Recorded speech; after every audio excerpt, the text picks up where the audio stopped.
여러분 안녕하십니까. 다한다 중학사회 오광수입니다. 오늘은 중학교 3학년 5단원 국민경제와 국제거래 세 번째 시간 국제거래와 환율에 대해서 학습해 보도록 하겠습니다.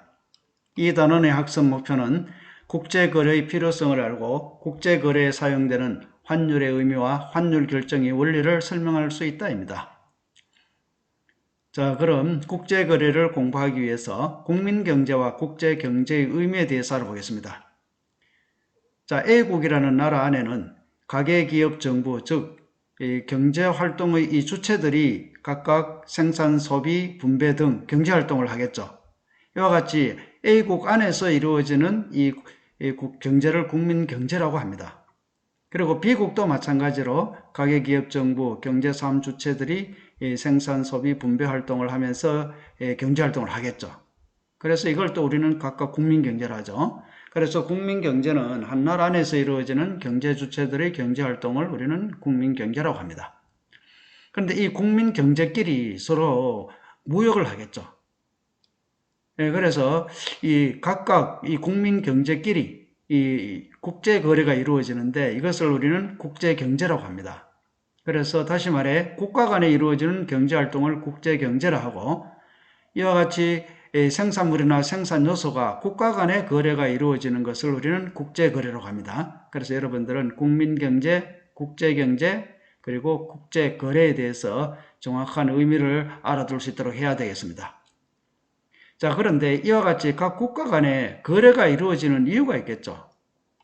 그래서 그 이유를 살펴보면은 자국에게 일단 유리한 상품을 생산하여 불리한 상품과 무역을 하기 위해서 국제거래가 이루어집니다. 예를 들어서 A국이라는 나라는 이 자동차 생산을 많이 잘하고 B국이라는 나라는 석유가 많이 생산됩니다. 그러면은 A국은 자동차를 수출할 거고 B국은 석유를 수출할 거죠. 그리고 또 A국은 B국에서 또 석유를 수입하고 B국은 A국에서 자동차를 수입을 하겠죠. 이와 같이 자국에게 유리한 상품을 생산하여 불리한 상품과 무역을 하기 위해서 국제거래가 이루어지죠. 그러면은 좀 더 구체적으로 왜 이런 각 국가마다 유리한 상품, 불리한 상품이 발생을 하느냐. 그것은 각 국가마다 자연 환경도 다르고 기술 수준도 다르고 그리고 또 자원의 보유도 서로 다르겠죠. 그리고 또 생산 요소, 즉 생산 요소를 하면은 노동, 기술, 자본, 노동, 토지, 자본 뭐 이런 것들이죠. 그래서 이런 생산 요소의 보유도 차이가 나기 때문에 각 국가 간에는 이 유리한 상품과 불리한 상품이 생겨서 결국 무역이 이루어지게 된다는 것입니다. 자, 그러면은 이 국제거래의 그 양상의 특징을 한번 알아보겠습니다. 자, 우선 이 교통과 통신이 발달하지 않으면은 국제거래가 이루어지기가 어렵죠. 그래서 이 우리 그 사회가 교통과 통신의 발달로 이제 국제거래가 매우 활발하게 이루어지고 있습니다. 그리고 주로 이제 과거에는 이 자원이나 상품이 주된 국제거래의 거래였는데 오늘날에는 이런 상품이나 자원 이외에 자본, 노동, 문화창작품, 특허권, 기술 이런 거래들이 점점 증가하고 있죠. 요즘 우리나라 같은 경우 K-드라마, K-팝 등 그죠? 이런 것의 거래가 요즘 활발하게 이루어지고 있다는 특징이 나타나고 있습니다.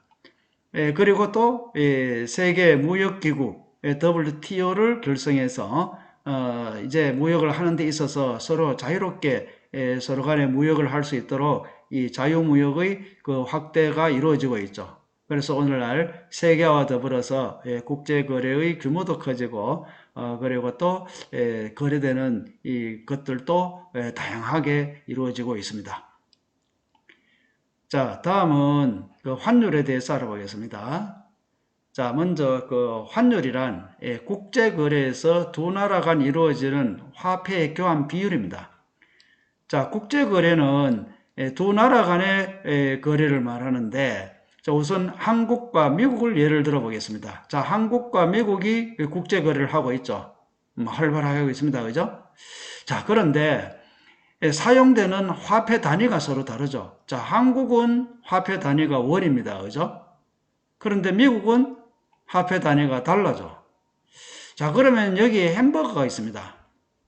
과연 이 햄버거를 그저 어떻게 교환을 해야 되느냐, 몇 원에 교환을 해야 되느냐, 사야 되느냐, 이런 문제가 생기겠죠. 자, 그럼 여기에서 그러면은 이 햄버거 가격이 뭐 1원, 1달러 또는 100원, 100달러 이렇게 그 숫자가 같아야 될까요? 자, 그렇지 않죠. 자, 햄버거는 우리나라에서는 예를 들어서 4,000원의 가치를 가지고 있습니다. 즉 햄버거 하나에 4,000원이다. 이 말은 우리나라에서는 햄버거의 가치가 4,000원이라는 거죠. 자, 그런데 미국에서는 햄버거가 4달러에 팔리고 있습니다. 즉 햄버거는 미국에서는 4달러죠. 자, 그렇다면은 같은 햄버거인데 우리나라에는 4,000원이고 미국은 4달러죠. 자, 이와 같이 이제 화폐가 교환 가치가 낮죠. 그렇다면은 결국 4,000원, 4달러의 같은 가치를 가지고 있죠. 그러면은 1달러가 1,000원이 되는 거죠. 가치가. 그래서 우리나라 1,000원과 미국의 1달러 가치가 같다고 보면 됩니다. 그래서 이것을 우리는 환율이라고 합니다. 교환 비율이죠. 미국의 1달러와 우리나라 1,000원이 교환된다는 거죠. 가치가 같기 때문에 이렇게 교환되는 겁니다. 이걸 우리는 환율이라고 합니다. 환율. 그래서 1달러에 1,000원. 이걸 우리는 환율이라고 한다 하는 걸 다시 한번 말씀드립니다. 자, 그런데 이 환율이 늘 고정되어 있는 것이 아니죠. 즉 1달러가 1,000원에 늘 고정되어 있는 것이 아니고 여러분들 그 뉴스라 또는 뭐 이 신문 같은 데 보면은 그죠? 오늘 그 환율이 얼마다 이렇게 그죠? 늘 변합니다. 그래서 환율은 국내외 경제 상황에 따라서 오르기도 하고 내리기도 합니다.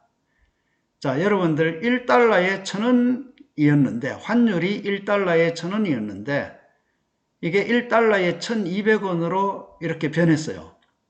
이때를 우리는 환율이 인상됐다고 합니다. 환율 상승했다고 합니다. 그렇죠. 1달러가 1,000원이었는데 1달러가 이제는 1,200원이 돼버리니까 이제 이게 상승을 했죠. 그래서 환율 상승 이렇게 얘기를 합니다. 자, 환율이 상승하면은 달러 가치가 상승한 거죠. 1달러에 1,000원이었던 것이 1,200원이 되었으니까 이 달러가 비싸졌죠. 그래서 달러 가치는 상승했습니다. 반면에 우리나라 돈 원화 가치는 어떻게 됐어요? 하락했죠.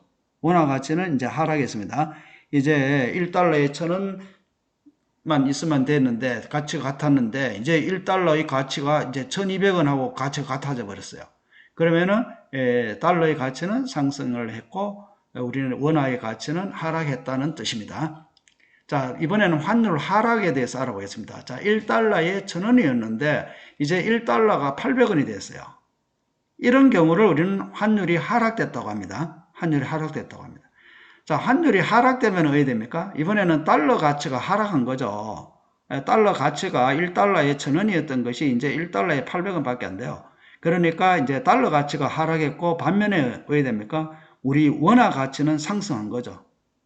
그래서 다시 한번 정리하면은 환율이 상승했다는 것은 달러 가치가 상승했고 원화 가치가 하락했다는 뜻이고 환율이 하락했다는 말은 달러 가치가 하락하고 원화 가치는 상승했다는 의미이기도 합니다. 이와 같이 환율은 국내외 정세에 따라서 오르기도 하고 내리기도 한다 하는 겁니다.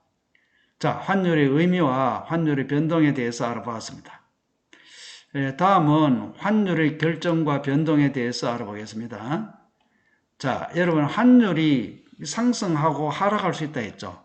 그럼 어떨 경우에 환율이 상승하고 어떨 경우에 환율이 하락하는지 한번 알아보도록 하겠습니다.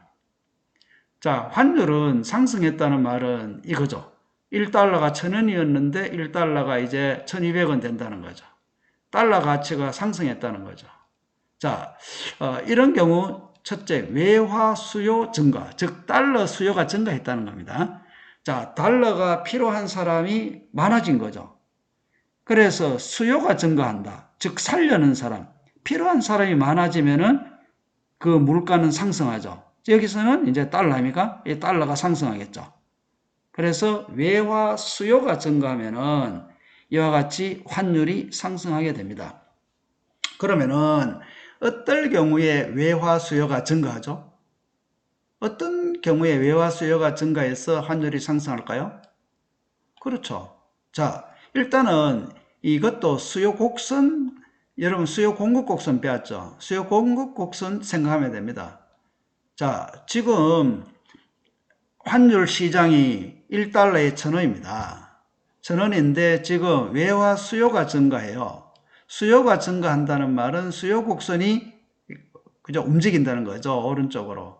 그러면은 환율이 1,200원으로 증가하죠. 이와 같이 이거 수요 환율과 거래량인 수요 공급 곡선은 또 설명이 됩니다. 그죠? 그래서 이와 같이 수요가 증가하면은 가격은 상승한다. 우리 배웠죠. 그죠? 그래서 환율이 상승합니다. 자, 어떨 경우에 이런 게 나타날까요? 그렇죠. 수입의 증가입니다. 자, 수입이 증가요. 자, 우리 수입업자들이 수입을 하려 그러면은 달러가 필요하죠. 그래서 수입이 증가한다는 말은 수입업자들이 달러가 많이 필요하겠죠. 그래서 달러 수요가 늘어납니다. 그죠? 그래서 우리는 수입을, 우리 결제는 달러로 하니까 이 수입업자들이 달러가 많이 필요하겠죠. 그래서 이 달러 수요가 증가합니다. 외화 수요가 증가하기 때문에 이와 같이 환율 상승이 일어나고, 그 다음 해외여행이 증가합니다. 자, 여러분 해외여행 갈 때는 왜 합니까? 그렇죠. 달러로 바꿔가죠. 그죠? 그래서 해외 여행객이 많아지면 그만큼 달러 수요가 증가하겠죠. 그러면은 수요가 증가하면은 가격은 상승한다. 그죠? 그래서 환율이 상승하는 겁니다. 그 다음 또 유학이 증가합니다. 사람들이 유학을 많이 가요. 그러면 유학을 가기 위해서 또 유학비를 보내기 위해서 우리나라 돈으로 보내는 게 아니죠. 달러로 바꿔서 달러로 보내주죠. 그죠? 그래서 달러 수요가 또 증가하겠죠. 유학이 증가하면. 그래서 또 환율이 상승한다는 겁니다. 자, 그 다음 또 해외 투자의 증가죠. 우리나라 기업이나 우리나라 정부가 해외 투자를 많이 해요. 그러면은 해외 투자할 때는 달러로 투자하지 않습니까? 그러면은 또 우리나라에서 또 달러를 많이 또 필요하겠죠. 그러면은 달러 수요가 증가하는 요인이 되겠죠. 이와 같이 수입이 증가한다거나 해외여행이 증가한다거나 유학의 증가 또는 해외 투자의 증가를 하게 되면 왜입니까? 달러의 수요가 증가하겠죠. 그러면은 환율이 상승한다. 이 그래프와 같이 움직여서 환율이 상승한다는 거고, 또 외채 상환이죠. 자, 외채 상환. 외국의 빚값은 달러로 갚아야 되잖아요. 그러면은 이제 또 달러가 많이 필요해지니까 달러 수요가 증가하면서 환율이 상승하겠죠. 자, 이번엔 또 어떤 경우? 이번엔 수요 측면에서 우리가 알아봤습니다. 이번엔 외화 공급 측면에서 알아보겠습니다. 자, 외화 공급이 감소하면은 왜 됩니까? 환율이 상승하겠죠. 자, 여러분, 우리 또 수요 공급을 알아보겠습니다. 자, D가 환율 수요고 S가 환율 공급입니다. 환율 공급이 감소합니다. 자, 환율 공급이 감소한다는 말은 왼쪽으로 움직인다는 거죠. 자, 이렇게 되면 왜 됩니까? 그렇죠. 또 올랐죠. 그래서 공급이 감소해. 모자라. 그렇게 달러가 우리 사회에 모자라면은 달러 가격은 올라가겠죠. 환율이 상승하겠죠. 그래서 공급이 감소해도 환율이 상승합니다. 그죠?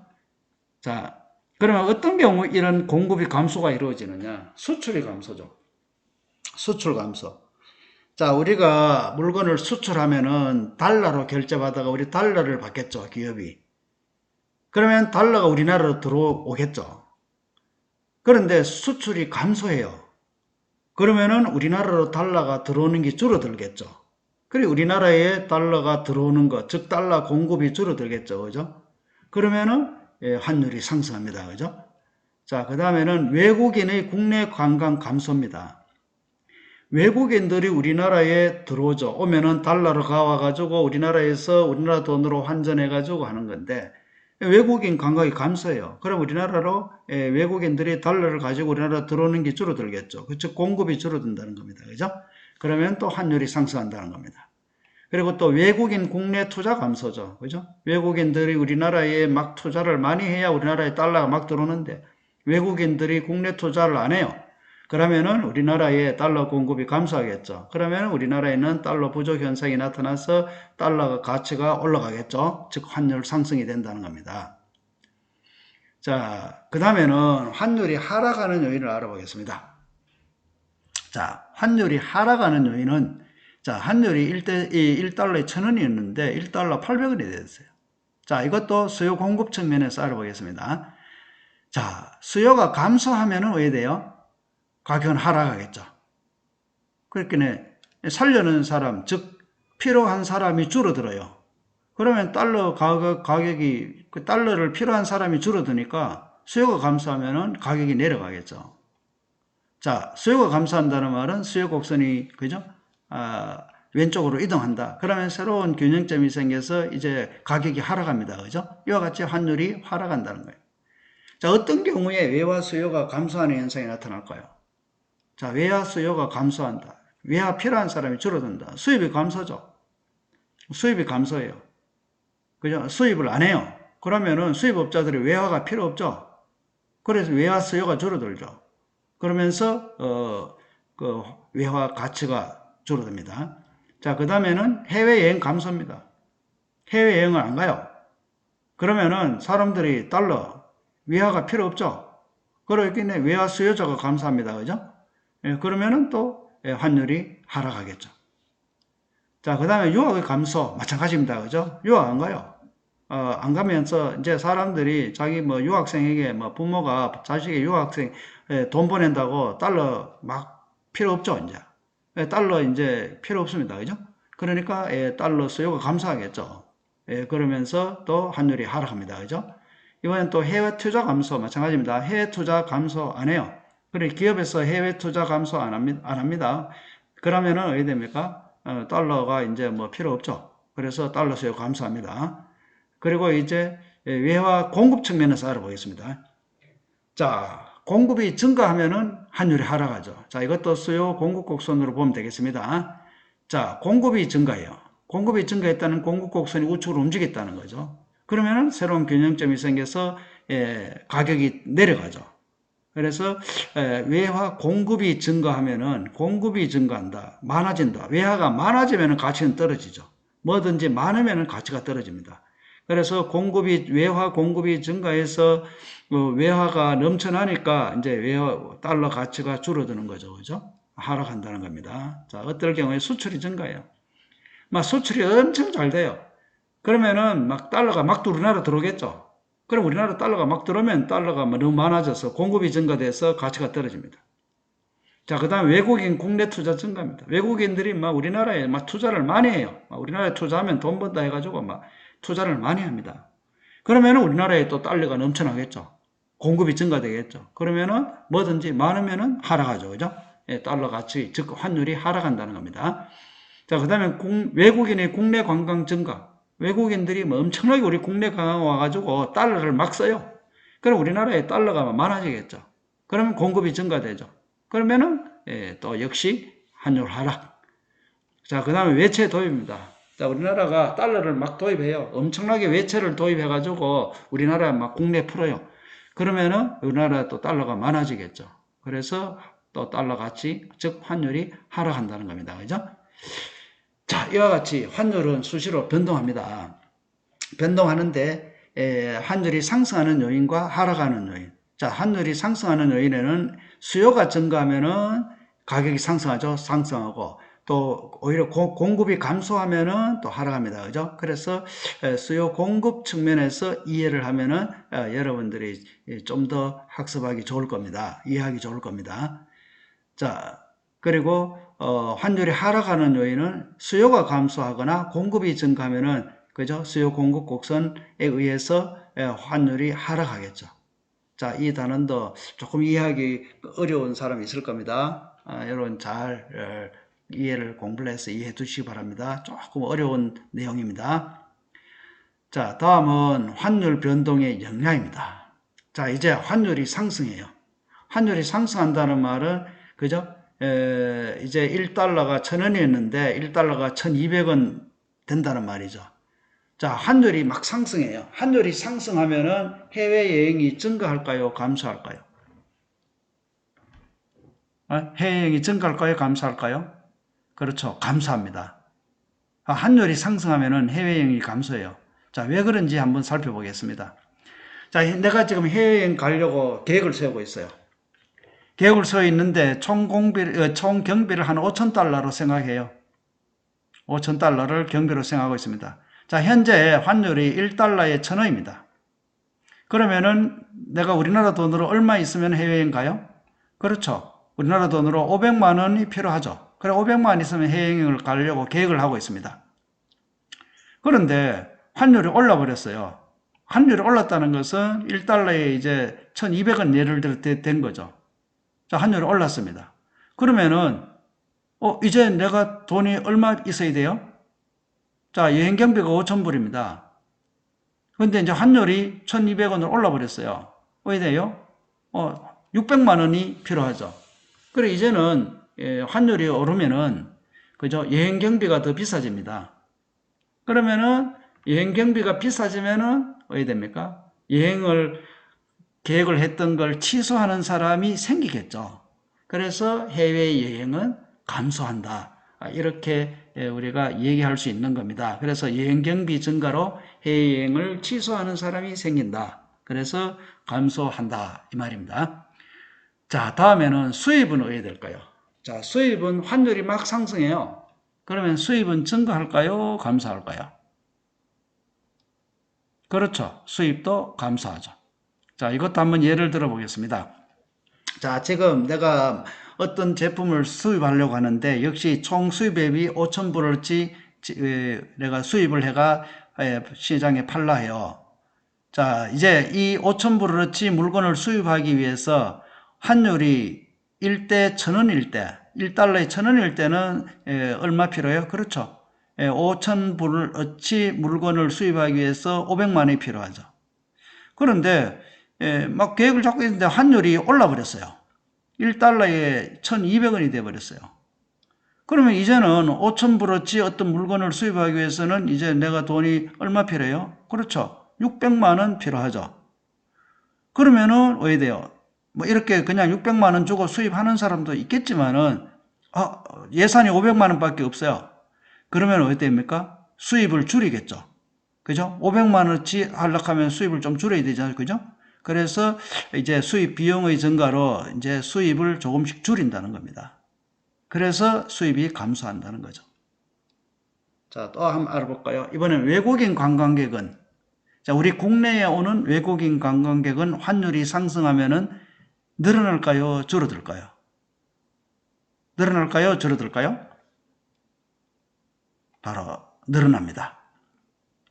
자, 이것도 한번 알아보겠습니다. 자, 우리 한국을 예를 들어서 일주일 여행하는데 비용이 500만 원 듭니다. 그럼 외국인 입장에서 한국에 영어 오기 위해서 환율이 1달러에 1,000원일 때는 외국인들은 몇 달러만 있으면 한국 여행할 수 있어요? 그렇죠. 외국인은 5,000달러가 있어야 한국 여행을 합니다. 자, 그런데 환율이 상승했어요. 예를 들어서 환율이 1달러에 1,250원으로 했습니다. 이 1,250원, 50원, 1,200원 안 하고 1,250원 거는 계산하기 편하기 위해서입니다. 자, 환율이 1달러에 이제 1,250원이에요. 그러면은 국내 여행을 하는데 비용이 우리나라 돈 500만 원인데 외국인 입장에서는 이제 돈 얼마 있으면은 한국 여행 할 수 있어요? 그렇죠. 1달러에 1,250원 있기에 이제는 외국인 입장에서는 4,000달러가 필요하죠. 그죠? 그렇기에 환율이 오르기 전에는 5,000달러가 있으면은 한국 여행을 했는데 한국 여행 하는데 이제 4,000달러가 필요해요. 이제 1,000달러 줄었죠. 그럼 외국인 입장에서는 한국 여행이 싸진 거죠. 외국인 입장에서 과거에는 1달러에 1,000원일 때는 5,000불이 있어야 한국 여행을 500만 원치 했는데 이제는 환율이 1달러에 1,250원으로 올랐어요. 환율 상승했어요. 그러면 이제 외국인 입장에서는 4,000달러만 있으면 500만 원치 한국 여행하죠. 그러면은 좀 싸진 거죠. 한국 여행 비용이. 그러면은 외국인 입장에서는 한국 여행이 좀 1,000달러 싸졌네? 한국 갈까? 이래가지고 외국인 관광객은 한 명이라도 증가하겠죠. 그죠? 그래서 한국 여행 비용이 싸져가지고 한국 여행 관광객은 증가할 수 있다는 겁니다. 자, 이번 하나만 더 알아보겠습니다. 자, 수출에 대해서. 자, 수출은 증가할까요? 감소할까요? 자, 수출은 증가할까요? 감소할까요? 그렇죠. 수출은 증가합니다. 그죠? 수출 증가하겠죠. 자, 왜 증가하는지 한번 알아보겠습니다. 자, 지금 총 수출액이 5,000불이에요. 자, 5,000불 정도 수출하고 있습니다. 환율이 1대 1,000원일 때는 이 5,000불 수출해가지고 우리나라 돈으로 바꾸면 얼마 벌어요? 500만 원이죠? 500만 원 이윤이 있습니다. 그런데 환율이 1,200원으로 올랐어요. 자, 환율이 1,200원 올랐어요. 저번하고 똑같이 5,000불 수출해요. 그러면은 어떻게 됩니까? 수출을 증가하지 않았는데도 환율이 오르면서 똑같이 5,000불어치 물건을 수출했는데 이거를 달러로 결제받아가지고 우리나라 돈으로 바꾸면은 600만 원 이윤이 되죠. 그럼 우리나라의 수출업자들은 어떻게 돼요? 환율 상승에 의해서 가만히 앉아가 100만 원 더 벌였죠. 이윤이 더 늘어났죠. 그러면은 이때 수출 많이 하면 어떻게 됩니까? 좋죠. 그래가지고 수출은 증가하게 된다는 겁니다. 이때 수출업자는 유리하죠. 그래서 환율이 상승하면은 수출업자들이 유리해집니다. 그죠? 그러면서 수출을 증가시키겠죠. 그래서 수출액은 같지만 환율 상승으로 이윤이 증가하면서 이때 수출을 많이 하면은 더 많은 이윤을 얻을 수 있으니까 기업에서는 수출을 증가시킬 겁니다. 그죠? 자, 이 환율 상승의 영향에 대해서 우리가 알아봤습니다. 자, 그러면은 반대 환율 하락의 영향. 자, 환율 하락은 위의 경우와 정반대가 됩니다. 그래서 요거는 설명을 드리지 않겠습니다. 그래서 환율이 하락하면은 해외여행은 증가하겠죠. 증가한다. 그죠? 그리고 수입은 증가하겠죠. 반대니까. 그리고 외국인 관광객은 감소하겠죠. 감소하고 수출은 감소합니다. 그죠? 그래서 위와 반대의 경향이 됩니다. 자, 환율 하락의 영향에 대해서는 설명하지는 않겠습니다. 자, 환율의 상승과 하락의 영향에 대해서 우리가 살펴보았습니다. 자, 그러면은 이제 다시 한번 정리하겠습니다. 자, 이 국제 경제에는 국제 거래가 이루어진다는 것, 또 이 국제 거래에 쓰이는 화폐 단위 교환 비율, 이걸 우리가 환율이라는 거 이런 걸 배웠죠. 자, 국제 거래 발생 원인은 그죠? 나라마다 자연 환경이 서로 다르고 자원의 보유 상태가 다르고 생산 요소의 보유 상태 다르고 기술 수준이 서로 다르기 때문에 그죠? 다르기 때문에 국제 거래가 이루어진다는 겁니다. 그래서 한번 내용 읽어보기 바랍니다.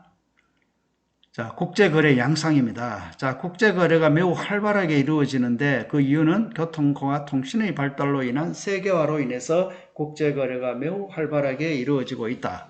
이 말이죠. 자, 2번. 과거에는 주로 그렇죠. 자원이나 상품이 주로 거래되었지만 오늘날에는 자본, 노동, 문화창작물, 특허권, 기술, 그죠? 이런 것들이 거래되면서 아까 K-드라마나 K-팝 이런 것들이 이 거래가 많이 늘어나고 있죠. 그래서 거래의 양상이 달라진다는 겁니다. 세 번째, 국제협력, 경제협력체를 구성해가지고 국제거래를 확대하고 있죠. 그죠? 그래서 자유무역을 확대하고 있습니다. 그래서 자유무역을 확대하기 위해서 만들어진 국제기구, 이 자유무역기구, WTO로, 세계무역기구 WTO가 있죠.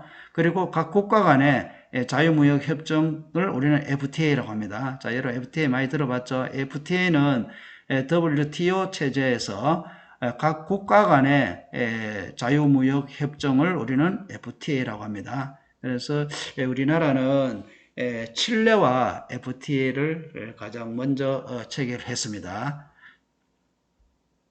자, 그 다음 환율에 대해서 알아보겠습니다. 자, 환율은 국제거래에서 이루어지는 두 나라 간의 화폐 교환 비율이라고 말했죠. 그죠? 그래서 환율은 오르기도 하고 내리기도 한다 했죠.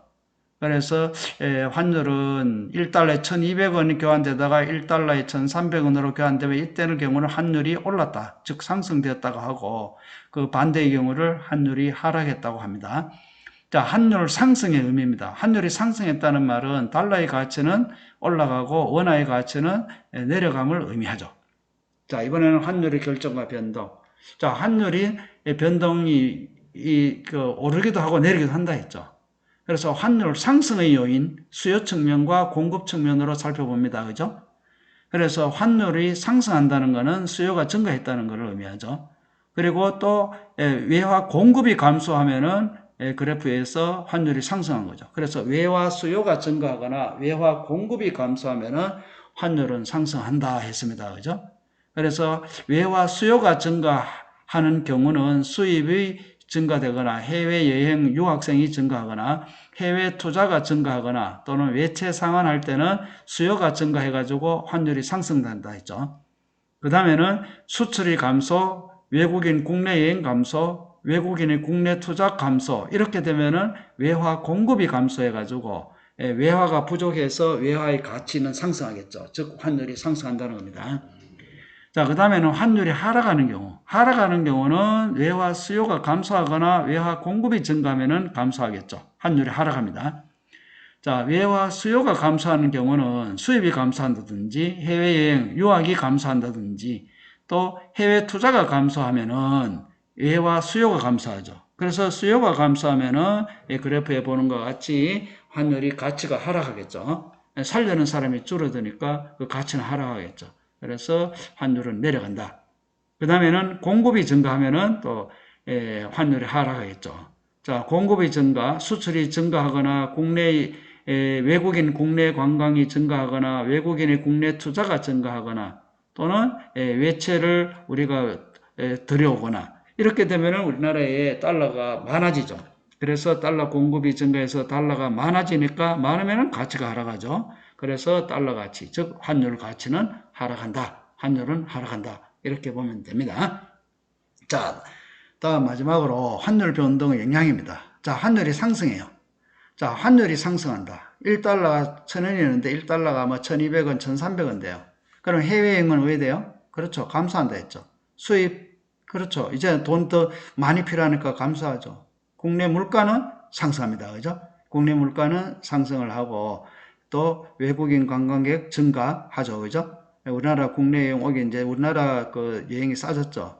그리고 수출도 증가합니다. 자, 환율이 하락하면은 해외여행 증가 반대죠. 수입품 구입 증가, 국내 물가 하락, 외국인 관광객 감소, 수출 감소.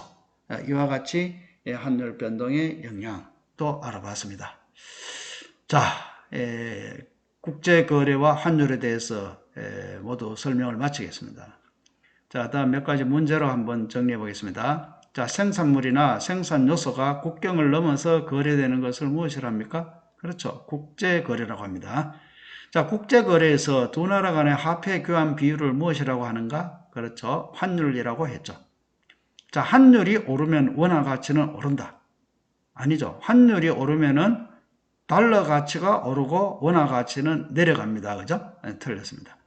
4번 해외여행 및 유학이 증가하면 환율이 상승한다.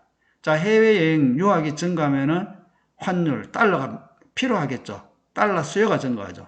그래서 달러가 필요한 사람, 즉 수요가 증가하면은 그 값어치는 올라가죠. 즉 살려는 사람이 많으면은 그 물건 값은 올라갑니다. 그죠? 그래서 달러 수요가 많아지니까 달러 가치는 올라가겠죠. 그러면 환율이 상승하겠죠. 그죠? 그래서 맞는 말입니다. 5번 외국인의 국내 투자가 증가하면 환율이 상승한다. 외국인의 국내 투자가 증가해요. 이거는 공급이 측면이죠. 그러면 외국인들이 달러를 한 보따리 가지고 우리 국내에 막 투자해요. 그럼 우리나라 달러가 막 공급이 되겠죠. 많아지겠죠. 그러면은 달러가 많아져요. 뭐든지 많아지면은 가치는 내려가죠. 그래서 달러 가치는 내려간다. 즉 환율이 내려간다가 답이겠죠. 상승한다 했으니까 이건 틀렸습니다. 자, 6번. 환율이 하락하면 국민의 해외여행객이 늘어난다. 이번엔 환율의 영향입니다. 자, 환율이 하락해요. 그러면은 해외여행객이 어디 돼요? 환율이 하락한다는 말은 1달러에 1,000원이었는데 1달러에 뭐 800원, 700원 된다는 말이죠. 그러면은 1달러의 가치, 그죠? 달러 가치가 줄어들었죠. 그러니까 이제 어디 됩니까? 해외여행 가기가 좋죠. 해외여행 가기 위해서 이제 비용이 그만큼 줄어들었다는 거 아닙니까? 그래서 여행객이 늘어난다. 맞는 말이죠. 그죠? 그래서 환율이 하락하면은 국민의 해외 여행객은 늘어난다. 요거에 늘어난다가 맞는 말입니다. 요거는 X로 됐으니까 잘못되었습니다. 이거는 맞는 말입니다. 자, 지금까지 국제거래와 환율에 대해서 수업을 했고, 다음 시간에는 단원을 바꿔서 6단은 국제사회의 특성과 행위 주체에 대해서 학습하겠습니다. 자, 여러분들 청춘의 특권을 마음껏 발휘하라. 나와 가족과 사회를 위해. 자, 여러분을 청춘, 젊다는 것은 참 좋습니다. 그래서 여러분들은 이 젊음을 가지고 자기 가족, 내 자신과 내 가족, 우리 국가를 위해서 뭔가 여러분들이 할 수 있는지를 생각을 하고 그 특권을 마음껏 발휘하고 이 젊음을 잘 보내기 부탁드리겠습니다. 이상으로 수업을 마치겠습니다.